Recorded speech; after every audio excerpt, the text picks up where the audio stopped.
My name is Franklin Davis, and I'm 75 years old.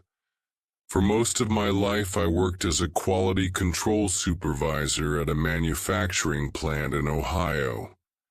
I wasn't wealthy, but I was careful with money.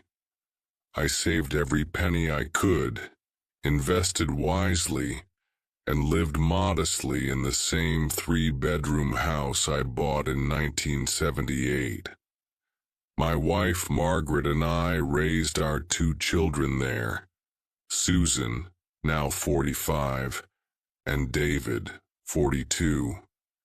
Margaret passed away 5 years ago, and since then, I thought my kids and I had grown closer. I was wrong. The first sign something was off came during Thanksgiving dinner last year. I was slower getting around, needed help carrying the turkey, and had to sit down more often. Susan kept glancing at David with these looks I couldn't quite read. When I asked Susan to pass the cranberry sauce, she sighed heavily and said, "Dad, you're really having trouble with basic things, aren't you?" "I'm fine," I replied. "Just a little stiff from the cold weather." David leaned forward. "Dad, we've been talking. Susan and I think it might be time to consider your options." "What options?" I asked. "Well," Susan said, avoiding eye contact, "there are some really nice assisted living facilities around here. Professional care, activities, people your own age." The way she said people your own age made it clear I wasn't included in her definition of people worth being around. I set down my fork and looked at both of them. "I'm not ready for that conversation." "But Dad," David pressed, "what if something happens? What if you fall and no one's here to help? We worry about you." I should have seen through it then. The worry wasn't about my safety, it was about their convenience. But I still believed they cared. Over the next few months, the pressure intensified.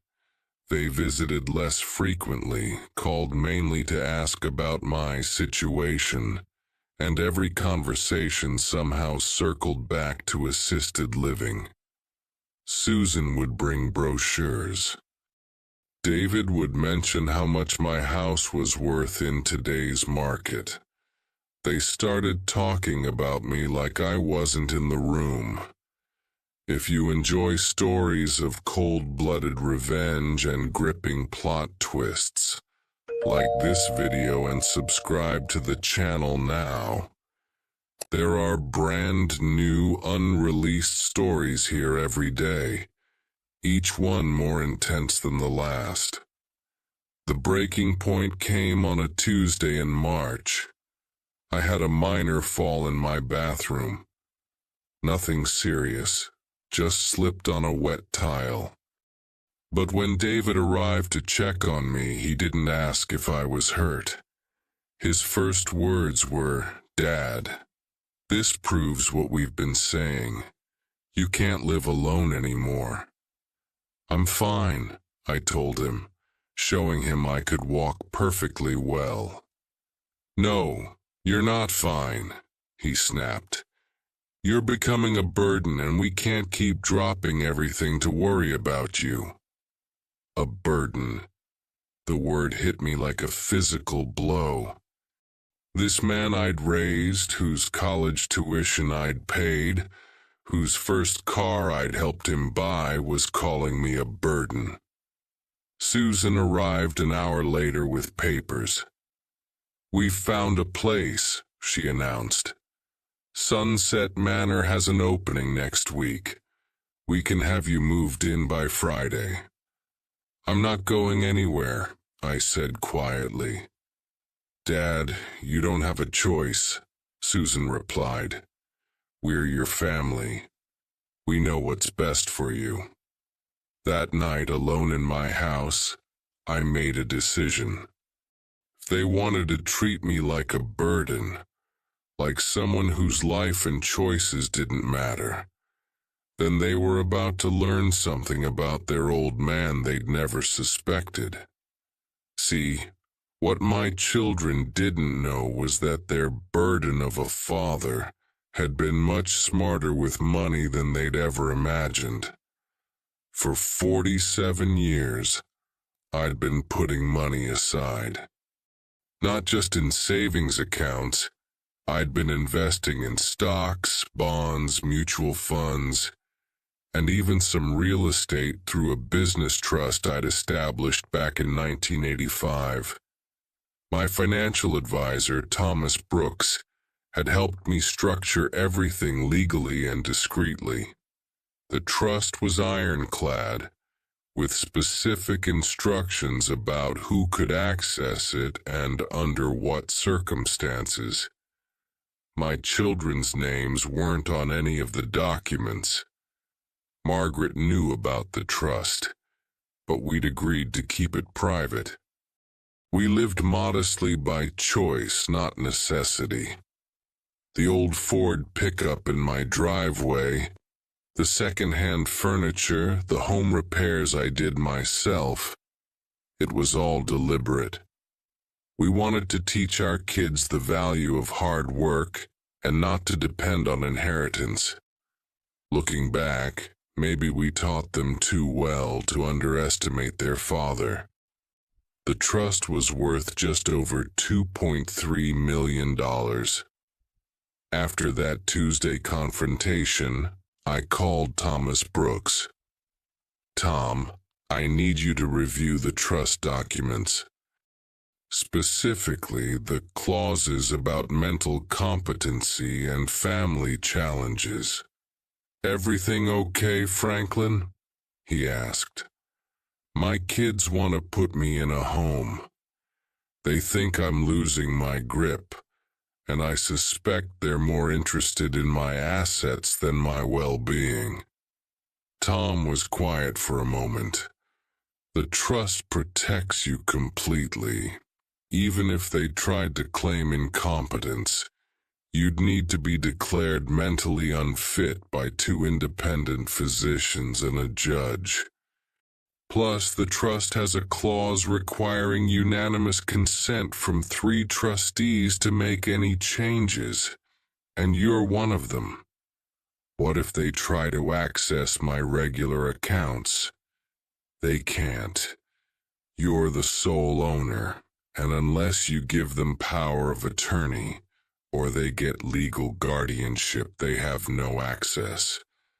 And Franklin, given what you've told me about your mental state, no judge would grant guardianship." I felt a cold satisfaction settling in my chest. "Tom, I want you to prepare something for me. If they push this assisted living thing, I want them to know exactly what they're dealing with." Over the next 2 weeks, I watched my children's behavior carefully. Susan came by 3 times, each visit focused on getting me to sign papers. She'd brought forms for power of attorney, medical directives, and something called a voluntary commitment to Sunset Manor. "Dad, you just need to sign these," she said during her Thursday visit. "We're trying to make this easy for you. I'm not signing anything until I review it with my lawyer," I told her. Her face changed. "Your lawyer?" "Dad, you don't need a lawyer. We're your family. We're looking out for you." "Then you shouldn't mind if I have it reviewed." David's approach was different. He started showing up unannounced, checking my refrigerator, examining my mail, taking photos of what he called safety hazards around the house. He found a loose handrail and spent 20 minutes photographing it from different angles. "David, what are you doing?" I asked. "Building a case," he said, then caught himself.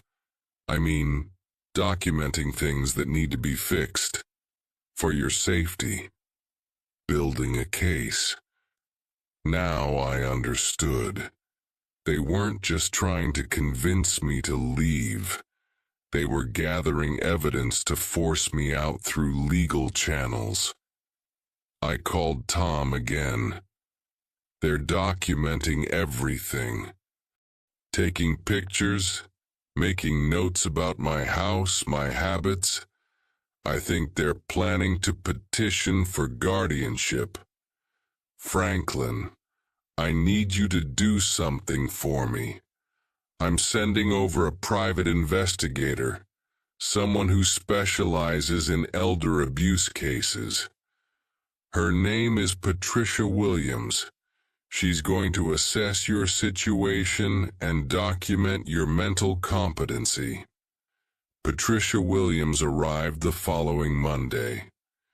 She was a retired social worker in her 60s, sharp-eyed and thorough. For 3 hours, she put me through cognitive tests, memory exercises, and practical assessments. She evaluated my ability to manage finances, make decisions, and care for myself. "Mr. Davis," she said when we finished, "there's absolutely nothing wrong with your mental faculties. You're sharper than most people half your age. If anyone tries to claim incompetence, this report will shut them down immediately." "What about the house? My son's been photographing everything." She smiled grimly. "I've documented that too. Yes, you have a loose handrail and some minor maintenance issues. Every 75-year-old homeowner does. None of it suggests you're unable to live independently." That weekend, Susan and David came together. They had more papers and a new ultimatum. "Dad, we've scheduled a meeting with the people at Sunset Manor for Monday," Susan announced. "They're expecting you." "Cancel it," I said. "We're not canceling anything," David replied. "This has gone on long enough. You're moving next week, whether you like it or not." I looked at both of them. My children, the people I'd sacrificed for, worked overtime to support, stayed up nights worrying about when they were sick or troubled. Now they were treating me like a problem to be solved. "I see," I said quietly. "And you've thought this through completely?" "Dad, we've been thinking about nothing else for months," Susan said. "You can't take care of yourself anymore. The house is too big, too dangerous. You need professional care. And my finances, my assets, what happens to those?" They exchanged a look. David cleared his throat. "Well, we'd help you manage everything. Make sure your bills are paid, your accounts are handled properly." How generous of you both. They left that evening confident they'd won. They had no idea what was coming. Monday morning arrived, and so did Susan and David. They had a moving truck scheduled for Wednesday, and had already put a deposit down on the assisted living facility. What they didn't expect was Thomas Brooks sitting in my living room when they walked in. "Dad, who's this?" Susan asked, immediately suspicious. "This is my attorney, Thomas Brooks," I said calmly. "Tom, these are my children, Susan and David."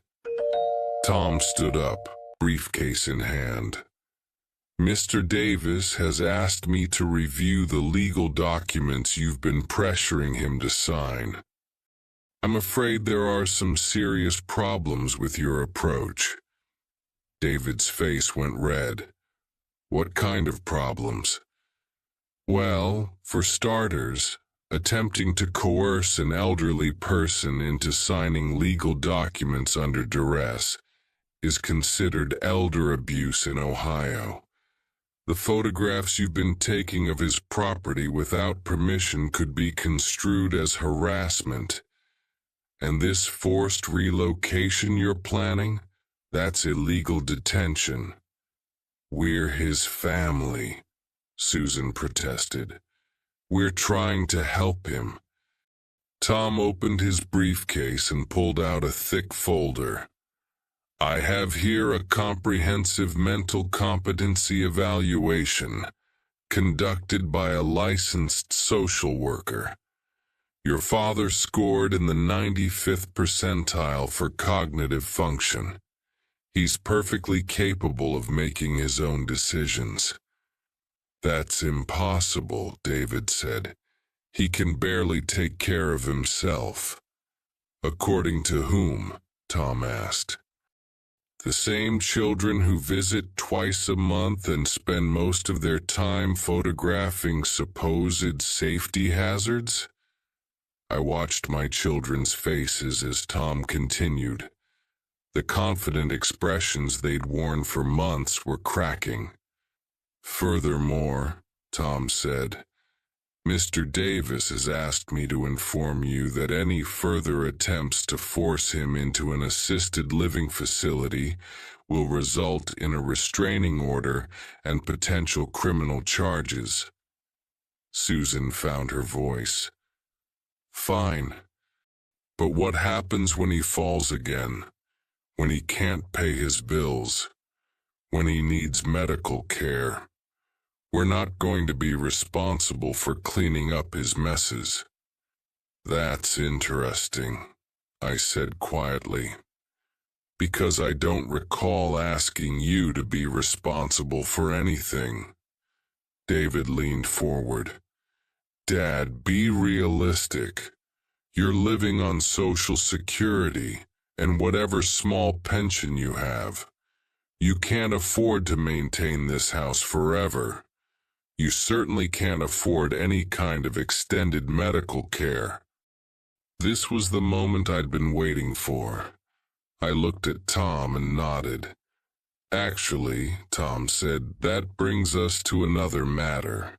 Mr. Davis wanted you both to understand his true financial situation before you make any more assumptions about his capabilities.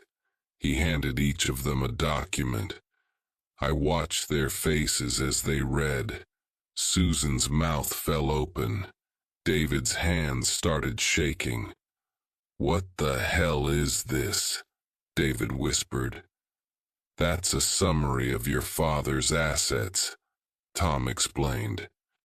The Franklin Davis Living Trust, established in 1985, currently valued at approximately $2.3 million, real estate holdings, diversified stock portfolio, municipal bonds, and liquid assets.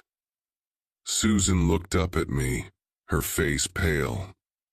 Dad, is this real? Very real, I replied. 47 years of careful investing and compound interest. Your mother and I lived modestly so we could build something substantial. But why didn't you tell us? David asked, his voice barely audible. Because we wanted you to learn to stand on your own feet. We wanted you to value hard work and not depend on inheritance. But more importantly, we wanted to see what kind of people you'd become. The silence in the room was deafening. I could see the calculations running through their minds. All those months of treating me like a burden, like someone whose life didn't matter. And now they were learning I was worth more than both their houses combined. Dad, Susan said carefully, we had no idea. If we'd known. You'd have treated me differently, I interrupted. You'd have shown respect for my choices? You'd have asked instead of demanded? David was staring at the trust documents. So you could have afforded the best care all along, private nurses, a luxury facility, anything you wanted. That's right. But I wanted to stay in my own home. I wanted my children to respect that choice. Instead, you called me a burden and tried to force me out. Tom cleared his throat. There's one more thing you both should know. The trust has very specific instructions about distribution of assets. Mr. Davis maintains complete control during his lifetime. Upon his death, the trust will be distributed according to his wishes, which can be modified at any time. I watched Susan and David exchange panicked looks. They were finally understanding what they'd done. Now, I continued, about that meeting at Sunset Manor today. I won't be attending, and neither will you on my behalf. Tom has already called them to cancel any arrangements made without my consent. Dad, we can fix this, Susan said desperately. We were just worried about you. We love you. Do you? I asked. Because the last few months haven't felt like love. They've felt like two people trying to get rid of an inconvenience. David stood up abruptly. This is insane. You've been lying to us for years about your finances. You let us think you were struggling. You made us feel guilty for not helping more. I never asked for your help, I said, and I never lied. I just didn't volunteer information you didn't need to know. So what happens now? Susan asked, tears starting to form. Now you both go home and think about what kind of relationship you want to have with your father. Because the old dynamic where you make decisions for me and treat me like I'm incompetent, that's over. After they left, Tom packed up his briefcase. That went better than expected, he said. Did it? I asked. Franklin, they showed their true colors when they thought you were vulnerable. Now they know you're not the helpless old man they imagined. The question is, what will they do with that information? I already knew the answer. People who show you who they really are rarely change just because circumstances do. The phone calls started that very evening. Susan called first, her voice shaking. Dad, I can't stop thinking about our conversation today. I realize we handled everything wrong. Can we talk? We just did talk, I replied. For months, in fact. You made your position very clear. But I didn't know about your financial situation. If I had... Susan, stop. The money doesn't change what you said to me. Doesn't change how you treated me. It just changes how you want to treat me now. David called an hour later. Dad, I've been thinking. Maybe we were too hasty about the assisted living thing. You seem to be managing fine on your own. I'm managing exactly as well as I was yesterday, David, and the day before that, and the day before that. I know. Look, why don't Susan and I take you out for dinner this weekend? We can talk about everything properly. I'm not interested in dinner. I'm interested in being treated with respect, and that ship sailed months ago. But they didn't give up. Over the next 2 weeks, I received daily calls, surprise visits, and even flowers delivered to my door. Susan brought a casserole she'd made herself, something she hadn't done in 10 years. David offered to fix my loose handrail, the same one he'd been photographing as evidence of my incompetence. The most pathetic attempt came when they both showed up together on a Saturday morning with a real estate agent. "Dad," Susan said brightly, "we thought maybe you'd like to look at some luxury condos. You know, something smaller but really high-end. With your resources, you could afford something beautiful." The real estate agent, a woman named Carol, smiled professionally. "Mr. Davis, I've identified several properties that would be perfect for someone of your means. Doorman buildings, concierge services, maintenance-free living. And close to us," David added, "so we can visit more often." I looked at the glossy brochures Carol had spread across my coffee table. Luxury condos downtown, starting at $800,000. Properties that would eat up a third of my trust just as a down payment. "These are lovely," I said calmly, "but I'm not interested." "But Dad," Susan pressed, "you could have the best of everything. Top floor views, modern amenities, security. I have everything I need right here." After they left, I called Tom. "They're not giving up. Now they want me to buy an expensive condo.